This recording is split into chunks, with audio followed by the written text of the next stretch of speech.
के पतैया पर लिखनी लेटर दे देला बाबा हो सनम हमके बेटर दे देला बाबा हो सनम हमके बेटर दिल के पतैया पर लिखनी लेटर दे देला बाबा हो सनम हमके बेटर देखी हो कहीं ढेर दिन दिल दुखाई ना होखे हर साले नी जलावा चढ़ावे बाबा हमर जान से जुदाई ना होखे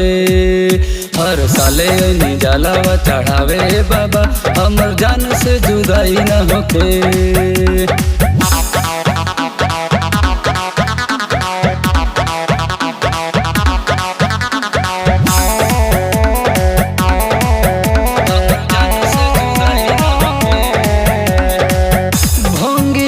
धतूरा लाइब गंगा जी के पानी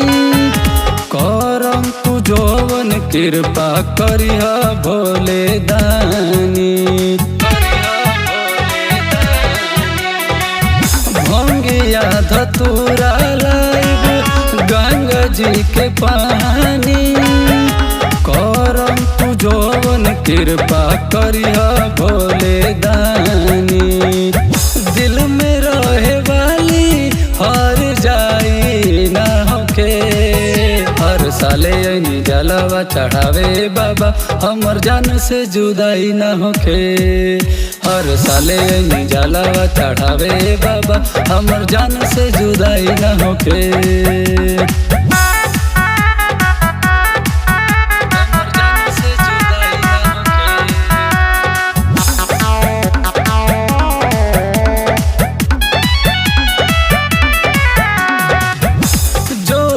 लगवला जैसे दे दया जादी